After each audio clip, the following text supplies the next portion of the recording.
Itong video na to ay para sa mga TNBS driver na gustong maka-achieve ng 50 rides in one day.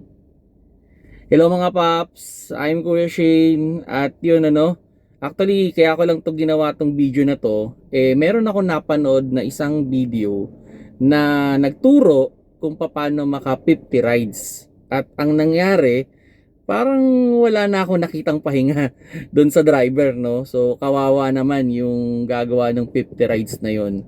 Pero ngayon, bibigyan ko kayo ng guide kung paano nga ba makaka 50 rides in one day. Well, dito kailangan talaga ng consistency, dedication, proper timing, at marami pang factor. So kailangan planado talaga yung buong sistema para consistent ka na makaka 50 rides in one day. Kasi kung titignan natin, in 24 hours, hindi naman malayo na maka 50 rides talaga tayo. Ang problema, baka bulagta ka na by the next day. So, hindi naman applicable yun kasi normally sa mga challenges, ang 50 rides is inaabot talaga ng weeks. So, hindi naman pwedeng isang linggo ka na nagpi-50 rides na pagod ka. Paano yung second week, third week mo? 'Di ba? So, ngayon tuturuan ko kayo nung sistema. Actually, hindi ako yung pinaka-best dito. Pangalawa lang tayo nung nakaraang Platinum Challenge. Sana magtuturo si Pops, yung number 1 natin. Pero ngayon, magbibigay ako ng konting guide, na baka makatulong sa inyo in the future. Nako, parang sinishare ko na sa inyo yung idea, Baka kayo na yung manalo, Pero hindi, ganito.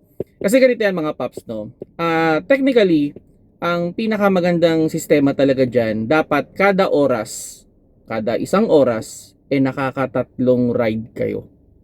So, yan yung pinaka-idea. So, may mga pagkakataon na makakadalawa lang, may mga pagkakataon na makakatatlo, may makakaapat din naman. Pero, normally, dapat in 1 hour, kailangan nakakatatlong ride talaga kayo. Okay? So, ito yung pinaka-sistema ko dyan Halimbawa, in 6 hours. In 6 hours, okay, yung 6 na oras, dapat makapag-accumulate ako ng 15 rides. So, sabi ko nga kanina, kada oras, dapat nakakatatlong ride tayo. So, sabihin na natin yung 5 oras doon is talagang naka-dedicated sa pagdadrive. Okay? So, sa 6 hours, maglalaan ka ng 5 oras para mag-continuous ng driving. So, pwede ka nang makapag-accumulate dyan ng 15 rides. Okay, so now, sabi ko nga, may mga pagkakataon na pwede kang malugi. Okay, sabihin natin meron kang oras na nakadalawa ka lang. So anong gagawin mo? Babawas ka ngayon dun sa allotted mong 1 hour dapat na pahinga. Kasi dapat talaga yung isang oras na yon is allotted para sa pagre-relax, pagpapahinga, pag-idlip, o pagkain. Okay? So kumbaga, kung sakali man na minalas-malas ka ng konti, kailangan kainin yung isang oras mo. So halimbawa, sabihin na natin doon sa isang oras mo, nakadalawang ride ka lang, kailangan bumawas doon sa 1 hour mo. So pwedeng yung maging pahinga mo na lang doon is 30 minutes. Okay? So now, kung titignan natin, kung sa 6 na oras, okay, may isang oras ka ng pahinga doon So sa 6 na oras, nakaka 15 rides ka. So kung ita-times natin yan sa 3, 18 hours yan. So possible kang maka 45 rides in 18 hours. Okay? So 18 hours yan. Now, sabihin natin 50 rides yung target natin. So sa 18 hours, di ba, may 6 hours ka pang pahinga. So pwede kang bumawas doon ng another, sabihin natin mga 2 oras. So ma-accumulate mo na yung 50 rides mo. Okay? Now, ang isang idea rin dyan is yung proper timing din. Kasi alam naman natin na may mga oras na sobrang traffic. So doon ka medyo iiwas. Okay? Kasi uubusin lang yung oras mo nun, much better na ipahinga mo yung oras na sobrang traffic o hindi ka makakarami ng rides at lumabas ka dun sa oras na sa tingin mo nakakarami ka ng rides. Aside dun sa syempre positioning din, kung saan ka ba dapat lang titenga or saan ka lang dapat pupwesto. Kasi may mga pwesto talaga na sabihin na nating medyo mabagal ang booking o may mga pwesto rin naman na mabilis yung booking. Aside nga doon, sabi nga kanina yung oras, proper timing din talaga. So alam naman natin siguro yung mga golden hours dyan, no? Lalo na yung sa gabi, yung between around 10 to 12, yan yung mabibilis na kasi wala na yung traffic, tas maraming booking. 'Di ba? Ganun din sa umaga. Halimbawa, yung mga 5 to 7, maraming booking pero less pa yung traffic. So, yun yung mga sabing ang tawag ko nga doon, golden hours. So, ganun yung idea mga paps, no? Pag tayo ay nagpi-50 rides. Kumbaga, kung gusto natin yung consistent na 50 rides, kailangan nagpapahinga talaga tayo. Kasi kung hindi tayo magpapahinga, halimbawa, ipupush natin yung sarili natin for 24 hours o wala na tayong pahinga, ang tendency nun, after ilang araw niyan, lobat ka na. Wala ka ng power. So, ang mangyayari dyan, matutulog ka. Paano kung natulog ka ng buong araw? Malamang nilamangan ka na ng 50 ng kalaban mo. Kasi ito yan isang idea rin. Ito sinishare ko na sa inyo.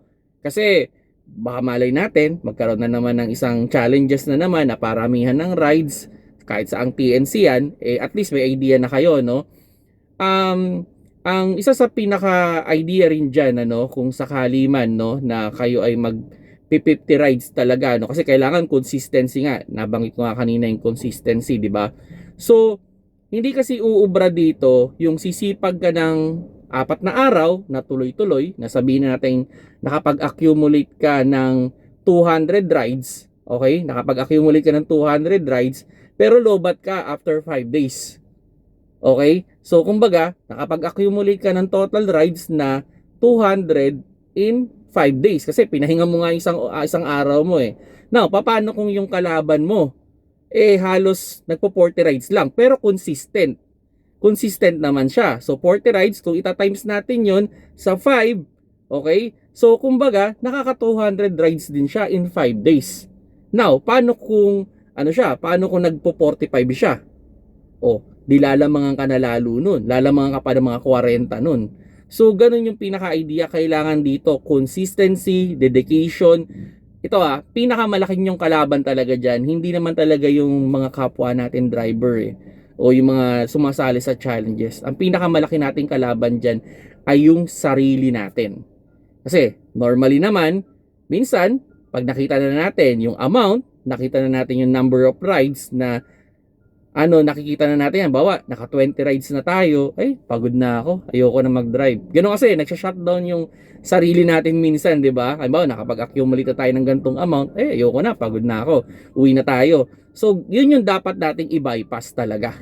Okay? So, yun yung dapat na kailangan nating sabihin natin i-bypass sa sarili natin na kasi ganito yan once na naka 20 rides na tayo, tapos naka 30 rides na tayo, parang sinisipag tayo ng sinisipag So doon na tayo nakakapag-accumulates ng maraming rides. So yan mga paps, no? Sana nakakuha kayo ng konting idea sa mga kapwa ko TNBS driver.